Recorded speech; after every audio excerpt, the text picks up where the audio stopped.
Binance logic error back error တခုကနေပြီးတော့ကျွန်တော်ဒေါ်လာ9000လောက်ရခဲ့တယ်အားလုံးပဲမင်္ဂလာပါကျွန်တော်ကတော့ next step ပိုင်း key ကကျွန်တော်ထုတ်ပဲဖြစ်ပါတယ်အဲ့တော့ဒီနေ့မှာကျွန်တော်ရဲ့ channel လေးရဲ့ပထမဆုံး video တစ်ပုဒ်အနေနဲ့ကျွန်တော် Binance နဲ့ပတ်သက်တဲ့အကြောင်းအရာလေးနဲ့ပဲစလိုက်ကြရအောင်ကျွန်တော်တို့2023 December လောက်က Binance မှာ error တခုရှိခဲ့တယ် back error တခုပေါ့နော်ဒီ error တခုကိုကျွန်တော်အတိအကိုတယောက်နှစ်ယောက်ရဲ့ဒီလောက်ကပဲမူရင်းစသည်ကြတယ်ပေါ့နော်ကျွန်တော် YouTube တွေကျွန်တဲ့နေရာတွေမှာလိုက်ရှာကြည့်တယ်လုံးဝမရှိဘူးပေါ့နော်အဲ့တော့မပြောကြတာပဲလားဒီကြိတ်ပြီးတော့ပဲလုံနေကြတာလားမသိတာပဲလားတော့ကျွန်တော်မပြောတော့ဘူးဒါပေမဲ့ကျွန်တော်ရှာကြည့်ရတဲ့လောက်ကတော့ဒီဘက်ကိုဒီ back error တခုကိုကျွန်တော်တို့မြန်မာနိုင်ငံမှာဆိုပထမဆုံးစသည်တဲ့လူ3ယောက်လောက်ပဲကျွန်တော်သိတယ်ပေါ့နော်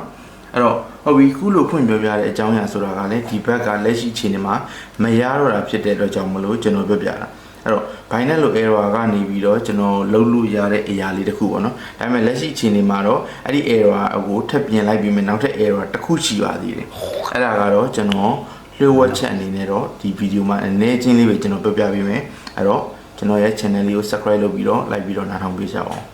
းကျွန်တော်တို့2023လောက်က Binance မှာ error တစ်ခုပေါ့နော်အဲ့ဒီ error ဘာလဲဆိုတော့ကျွန်တော်တို့ဒီ trading error တစ်ခုပေါ့ဘယ်လိုမျိုးပြောချင်တာလဲဆိုလို့ရှိရင်ကျွန်တော်တို့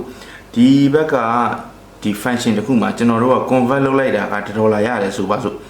$ရတယ်ဆိုလို့ရှိရင်သူကနေပြီးတော့တစ်ဖက်မှာကျတော့ပို့ပေးနေတဲ့သဘောမျိုးနားလည်လွယ်အောင်ပြောမှဆိုသူ့ရဲ့ BTC ဈေးကြောင့် USDT နဲ့ BTC ဈေးက level တန်းတွားဖြစ်နေတာနားလည်လွယ်အောင်ပြောမှဆိုလို့ရှိရင် USDT $သည် BTC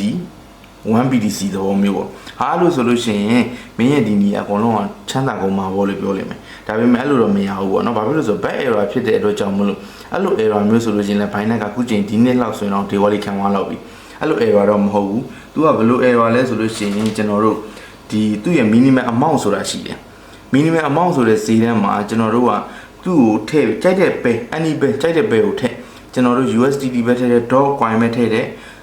့ကျန်တဲ့ကြိုက်တဲ့အရာထည့်ပေါ့နော်အဲ့ဒါကိုထည့်ပြီးတော့ကျွန်တော်တို့က close position လုပ်လိုက်ပြီဆိုလို့ရှိရင်ကျွန်တော်တို့ကဘယ်လောက်ရလဲဆိုလို့ရှိရင်အဲ့ဒါထည့်လိုက်တဲ့ BTC ရတယ်ဥပမာကျွန်တော်မြင်တောင်ပြောမှဆိုရင် 0.01 USDT ထည့်ပြီးတော့ close position ပိတ်လိုက်တယ်ဆိုလို့ရှိရင် 0.01 BTC အဲ့လောက်ရတယ်အဲ့တော့ဒီဥစ္စာမှာဆိုလို့ရှိရင်တော့ကျွန်တော် quantity amount တွေတော့ကျွန်တော်ပြပြထားတာမရှိဘူးပေါ့နော်ကျွန်တော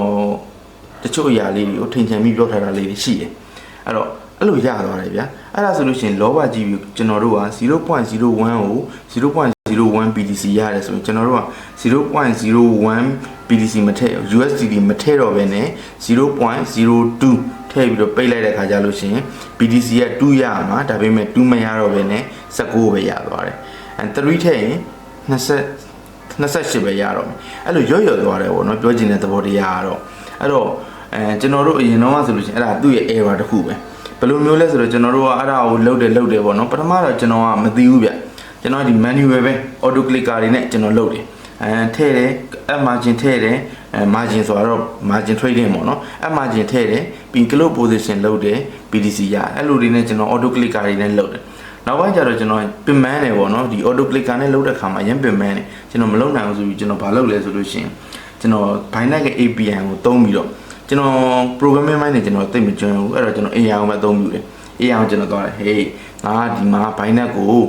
ုဒီ margin ထည့်မယ်ပြီးငါ့ close position လက်နဲ့ပိတ်မယ် close position ကိုလက်နဲ့မပိတ်သေးဘူးကျွန်တော် AI ကိုပဲပိတ်ခိုင်းလိုက်တယ် AI ကိုပိတ်ခိုင်းလိုက်တော့ကျွန်တော်တို့က minimum amount နဲ့လုပ်တာဖြစ်တဲ့အတွက်ကြောင့်မလို့ AI ကနေပြီးတော့ပိတ်မပိတ်ဘူးဗျဘာဖြစ်လို့သူ့မှာ minimum notation ဆိုတာရှိတယ်ကျွန်တော်အတန်တော့တွေပဲမှားရင်လည်းခွင့်လို့နော်အဲ့တော့သူ့မှာ minimum amount ဆိုတာရှိတယ် AI နဲ့ script AI နောက်ဖြစ်တယ် sorry script မှာဆိုလို့ရှိရင်သူကကျွန်တော်တို့ကလက်နဲ့ကြတော့1ထည့်တယ်2ထည့်တယ် close position လုပ်လို့ရတယ် script နဲ့ကြတော့သူအဲ့လိုမရတော့ minimum $10ထဲမှာပိတ်ခွင့်ပေးမယ်$5ထဲမှာပိတ်ခွင့်ပေးမယ်တွေဖြစ်ကုန်အောင်အဲ့တော့အဲ့လိုကြားလို့ရှိရင်ခုနကျွန်တော်စကားပြောခဲ့သလိုပေါ့နော်1လွယ်ကျွန်တော်တို့2ထည့်လို့ရှိရင်အရှုံးဘက်ကိုသွားပြီအဲ့ဒါကြောင့်မလို့ကျွန်တော်ကဘာလုပ်လဲဆိုလို့ရှိရင်ဒီထည့်လို့ရတဲ့ amount လောက်ကိုပဲကျွန်တော်ထည့်လိုက်တယ်ထည့်လို့ရသူကတစ်နေ့ကိုအချိန်ကန့်သက်ပြီလေ main close position ဒီ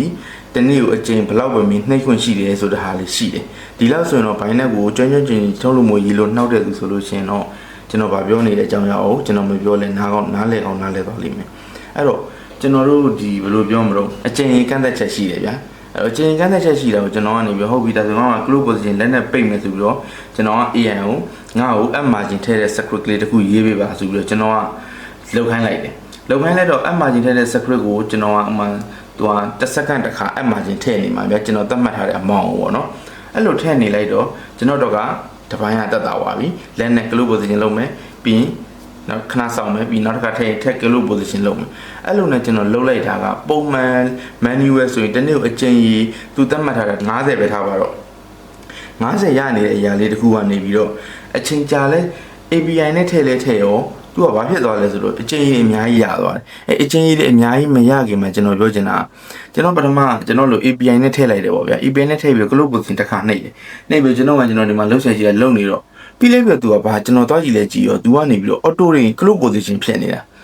auto close position ဖြစ်နေတယ်ပေါ့နော်ဟာဒါဆိုရင်မိုက်တာပေါ့ error တစ်ခုဖြစ်သွားတာပေါ့ဆိုကျွန်တော်တော့အချိန်80လောက်ပဲရမယ်ထင်တာပေါ့အချိန်80လောက်ပဲရမယ်ထင်ပြီးကျွန်တော်လွှတ်ထားလိုက်တယ်လွှတ်ထားပြီးတော့ကျွန်တော်မှ15ပဲထည့်မယ်ဆို15ပဲလုံး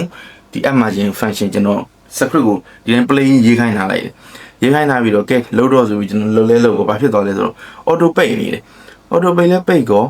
ဟုတ်ပြီကျွန်တော်လွှတ်ထားအချိန်သူတတ်မှတ်ထားတဲ့90ကိုကြော်သွားတော့ဗျာကြော်သွားပြီးအချိန်100နေရာကြီးဖြစ်သွားတော့ဟာဒါဆို share ပဲပေါ့မိုက်ပြီပေါ့ဆိုတော့အဲ့တော့ကျွန်တော်တို့အဲ့ခေတ်ကာလအနေထားနဲ့ဆိုလို့ကျွန်တော် BTC တစ်နေ့ကိုဘိုင်းနဲ့အကောင့်တစ်ခုအတွက်ကိုဘယ်လောက်ရလဲဆိုဒေါ်လာ20ဝန်းကျင်ရတယ်ဒေါ်လာ24ဒေါ်လာပေါ့နော်အဲ့လောက်ရတယ်24ဒေါ်လာရတယ်ဆိုတော့ကျွန်တော်ဒီအဲ့ခေတ်ကာလ BTC ပေါက်ဈေးကြီးက6000ဝယ်ရှိတယ်ဟာဒါဆိုရင်တော့ share ပဲဆိုပြီးကျွန်တော်မှာ Facebook အကောင့်ကနေပဲကျွန်တော်အကောင့်တွေပါငှားတယ်အကောင့်တွေပါငှားပြီးတော့ပထမအကောင့်ဝယ်တယ်ဗျဝယ်တော့ကျွန်တော်ဘာဖြစ်သွားလဲဆိုတော့အကောင့်ဝယ်တဲ့အခါမှာကြာလာတော့ face တွေပါ verify down တယ် verify down တော့ဒါဆိုလို့ရှိရင်ဒီငါမကြိုက်ဘူးပေါ့နော်ငါဝယ် showing ဖြစ်တယ်ဆိုပြီးကျွန်တော်ငှားပလိုက်တယ်ရှုပ်လို့ငှားလိုက်တာကြတော့နှုံးနှစ်ဖက်အကျိုးရှိတယ်ဗျာကျွန်တော်တဦးတည်းဘယ်တော့မှမလုပ်နှုံးနှစ်ဖက်အကျိုးရှိတယ်အဲ့တော့ကျွန်တော်ကသူ့တစ်ပတ်ကိုကျွန်တော်2000တန်နီ2000 1000တန်နီ1000အနည်းဆုံးကျွန်တော်1000တော့မပေးပါဘူးကျွန်တော်2000ပေးပြီးဒီဘိုင်းနဲ့တစ်ခေါက်ကို2000ပေးပြီးငှားလိုက်တယ်ငှားလိုက်တော့ကျွန်တော်မှာဘိုင်းနဲ့အကောင့်30လောက်ရှိတယ်အကောင့်30လောက်ရှိတယ်ဆိုတော့ကျွန်တော်ကအမှအကောင့်30လောက်နဲ့လောက်တာပေါ့ဗျာလောက်လဲလောက်ကောသူကဘယ်လောက်ရလဲဆိုတစ်ခေါက်ကိုဒေါ်လာ20ပဲထားဗျာနှစ်6လီနှစ်3လီ6ဆိုတနေ့ကိုဒေါ်လာ600ကျော်ရတယ် share ပဲအဲ့ဒါကကျွန်တော်တိတဲ့ချင်းကကြာခဲ့ပြီလက်နဲ့နှိပ်တာကိုကျွန်တော်တိတာကြာပြီဒါပေမဲ့ကျွန်တော်မလုပ်ဖြစ်သေးတော့ကျွန်တော် screen နဲ့တိတာ3ဘတ်4ဘတ်လောက်ပဲကျွန်တော်တစ်လမပြည့်ဘူးပြ3ဘတ်လောက်ပဲကျွန်တော်ရလိုက်တယ်အဲ့တော့တနေ့ဒေါ်လာ600နဲ့3ဘတ်ဆိုလို့ရှိရင်ဘယ်လိုပြောမလဲတွက်ကြည့်လိုက်တော့ဗောနော်အဲ့တော့ကျွန်တော်ပြောထားတယ်9000ဆိုတာထက်တောင်ပိုပါသေးတယ်အဲ့လိုနဲ့ကျွန်တော်ရလဲရပါအောင်ပြီးလဲပြကျွန်တော်ကတော့ programming ခြေခံလည်းမရှိ API limit တွေပါလည်းကျွန်တော်မသိအဲ့တော့မသိဆိုတော့ဘာဖြစ်သွားလဲဆိုတော့ rate limit တွေထိတယ် rate limit တွေရှိတော့ Binance ကဒီတက်သိသွားတယ်ဒီလဲသိသွားရောသူတို့ကနေပြီးတော့လုံးဝပိတ်ချပလိုက်တယ် rule တွေပါလေလုံးဝမချင်းသေးဘူးเนาะအဲ့တော့ကျွန်တော်ခုဖွင့်ပြောပြလိုက်အဲ့တော့ isolate margin trading ကိုလုပ်နေတဲ့သူတွေဆိုတီးကောင်းတီးလိမ့်မယ်သူတို့ဘလို့မှ close position တွေလုံးလို့မရတော့ဘူးလုံးဝသူတို့လုံနေကြပုံစံတွေကွဲထွက်သွားတဲ့ပုံစံပဲအဲ့ဒါကျွန်တော်တို့ကြောင့်ပဲအဲ့တော့ကျွန်တော်တို့ကြောင့်ဆိုမဲ့အမှုရဲ့ကြီးနေဦးမယ်ကျွန်တော်တို့ကြောင့်ဆိုပြီးမြန်မာနိုင်ငံမှာဆိုရင်တော့ကျွန်တော်သိတာပေါ့နော်နိုင်ငံခြားလူတွေလည်းလုံရင်လုံမှာပေါ့အဲ့ကနေပြီးတော့လုံးဝ close position တွေပိတ်လို့မရတော့ဘူးဖြစ်သွားအောင်အဲ့ဒါနဲ့ဟာဒါဆိုရင်ငါတို့ဘိုင်းလက်ကပိတ်သွားပြီးနေမှာပေါ့ပိတ်သွားပြီဆိုတော့ကျွန်တော်အဲ့တော့3ဘတ်လောက်ပဲရခဲ့တယ်3ဘတ်ကို BTC ကာလ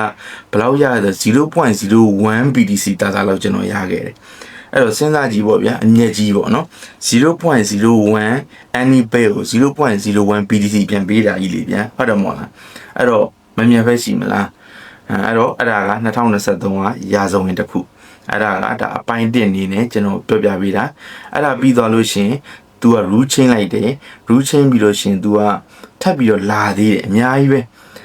ပြီးတော့2024 2025မှာနောက်ဆုံး error တစ်ခုရှိတယ်ဒါပေမဲ့ဒါကိုတော့ကျွန်တော် Binance နဲ့ပတ်သက်တဲ့အကြောင်းအရာနံပါတ်2မှာကျွန်တော်ဆက်ပြောပြပေးမယ်အဲ့တော့ကျွန်တော်ရဲ့ပထမဆုံးဗီဒီယိုအနေနဲ့ဒီမှာဒီလောက်လေးပဲနားထောင်ပေးကြပါဦးကျေးဇူးတင်ပါတယ်